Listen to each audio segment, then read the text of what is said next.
Hey everyone, I've got an exciting one for you today. It's the Zwift Racing League. We're in Glasgow. The information's up on the screen. So 21 segments, 57 down to 1 point, depending on your finishing position at each. Some very minor fastest through segment points, and the finish line points and podium bonus points as well, as is standard in ZRL. And the competition is fierce. YouTube's hottest property, Newell Pedersen, is in this race, coming off 4th place in the recent World Championships.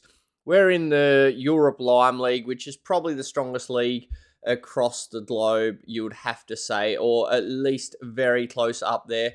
And the points are up for grabs straight out of the start sheds. So my plan here is to be really consistent, to be honest, to just try and assert myself kind of close to the front all the time. And hopefully as people get tired, really come through the field strongly and finish in a good position. Now, that's exactly what I've done here. It's not a bad start there with 10th place. I'm going to put a running tally up of the scoreline here between us two, so you can see after every segment. Now, straight to the Clyde kick-up, because a lot of the time in between was just chilling with the 21 sprints, and up using the feather power up, which we got every time to use on the Clyde kicker, and trying once again to stay in the draft the entire time.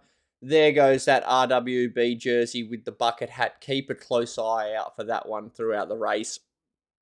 Again, I'm trying to stay controlled without exerting everything at this point, and I come across the line 5th there.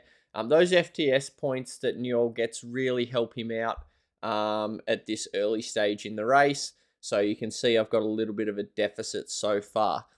Now, I've had a bit of time off after Worlds. I'm still on the bike, but I've just dropped things a bit. Things are a bit inconsistent, having a bit of fun as we come across the line. A bit of a disappointing 15th there. So I'm not my usual aggressive self. Normally, I'd be happy to try and win a segment, really go all in and repeat.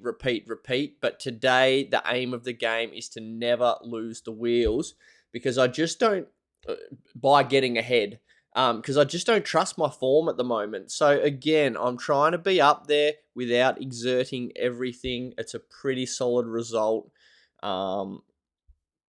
Because yeah, normally in these points races, I can hit the front, and then when the bunch roll over the top of me, I have the power to kind of kick back up. But I just don't trust that I have the power to do that today, especially in this hot European field. So this is a really solid one here from me, and I think I'm about 5th place in that one. Now, it was at this time where a trend started to appear. So Inglis from RWB, you can see him there. He was kind of kicking straight through that sprint segment and getting a gap, heading into the Clyde kicker every time and getting those points uncontested. We would catch him with our pack speed, but it was a really good move and one I thought was worth pointing out throughout the race.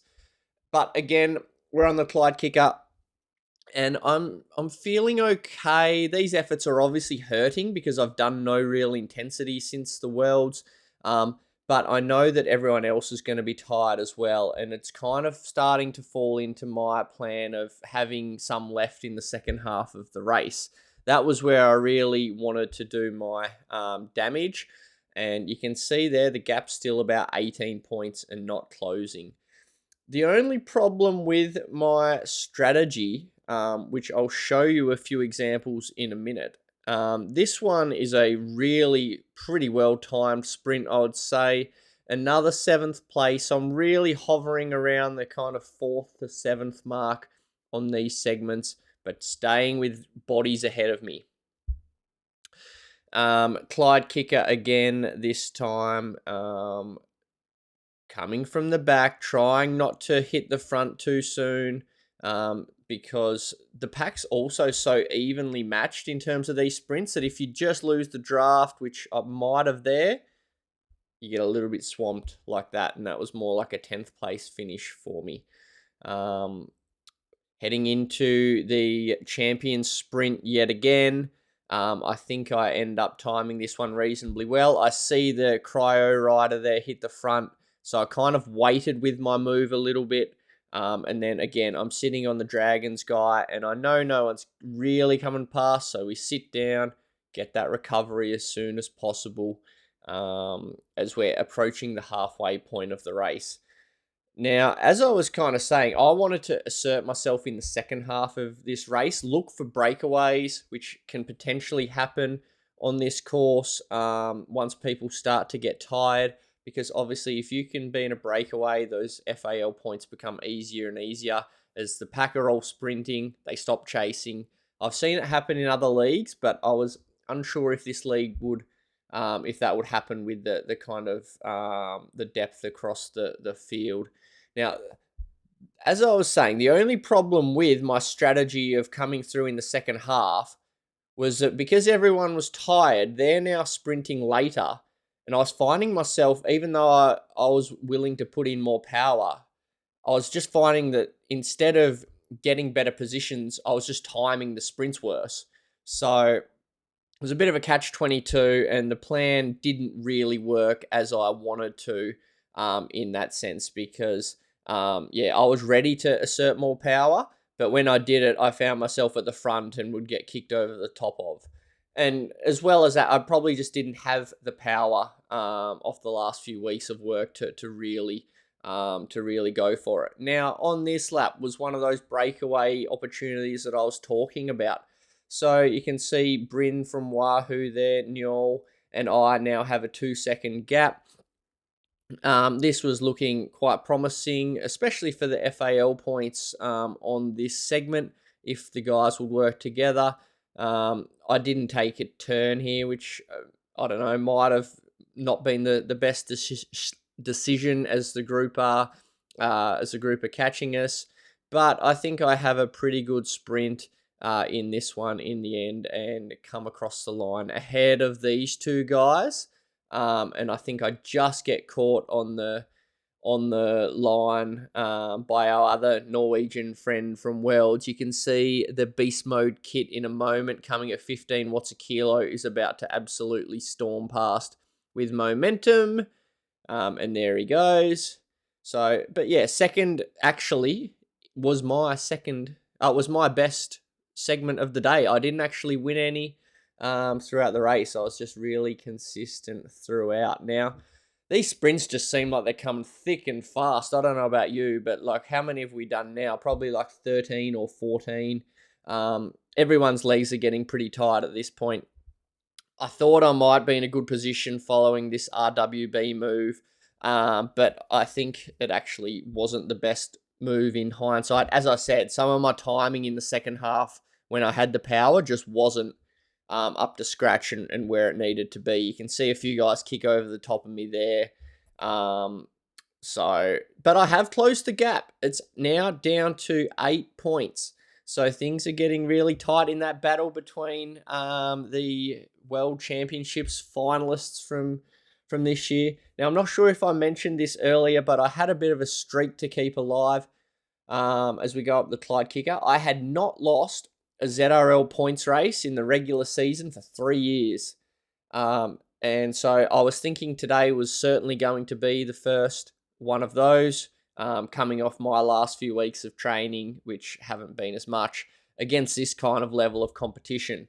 The only points race, just curiously, that I have lost in the last 3 years was the ZRL Grand Final in 2024, where Mark Gates absolutely dominated. So we have a good laugh about that one sometimes. But could I hold on to that streak as we're about to head into the final 3 laps? Maybe not with that poor timing. Everyone comes over the top of me there. I shake my head. I sit down. That's a bit of a disappointing one, to be honest. Heading into the Clyde Kickr for the third last time. And again, we're up in that kind of steady 10 watts a kilo range. Again, I get swamped a little bit here. I did have the power to kick again, but yeah, my timing was just off in the second half of the race, and I'm disappointed with that one again. Now, you might have read the title of this video and you might be thinking, how do I win this from here? So keep watching and you'll soon see.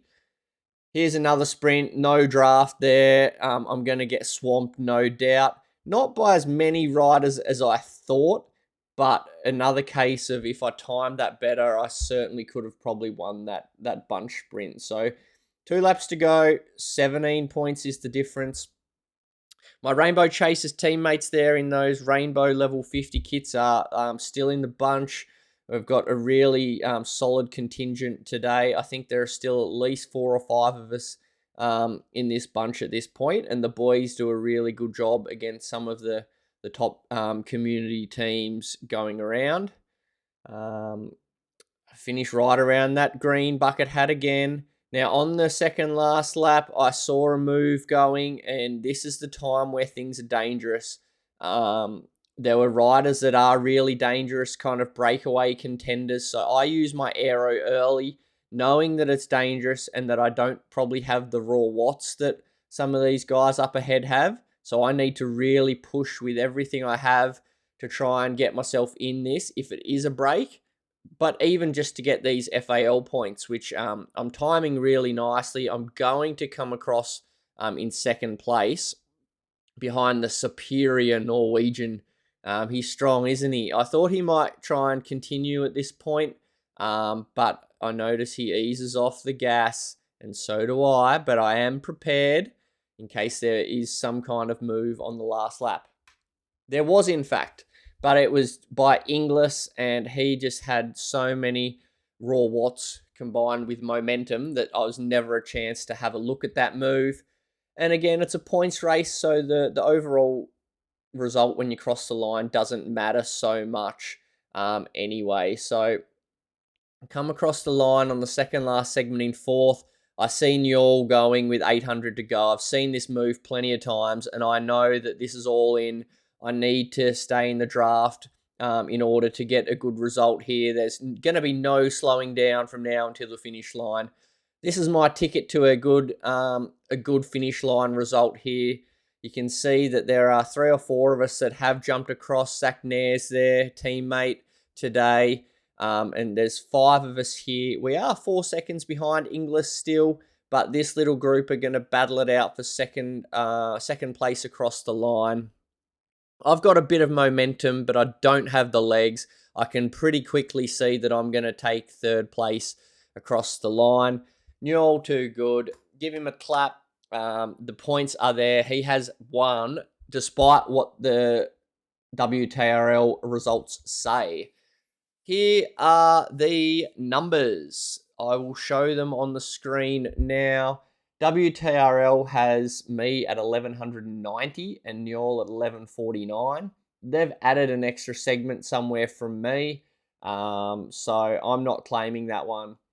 All the points are there for RWB and us. The team points are there as well. Wahoo with the win. Us guys a really good job in 4th place. A really consistent effort from the lads. So we're happy with that one. We were almost up in contention for 3rd with Cryo. The Zwift Power results and numbers are there. 374 normalized. That's really good coming off like my last few weeks. I'm happy with that. And I could tell I was a bit off in terms of my normal sharpness. So yeah, that's good. Thank you for watching. Hope you enjoyed that video. I've got an exciting one to come. So a few of you have heard about it already, but stay tuned. Like and subscribe, keep boosting the channel, and we'll see you next time. Thanks.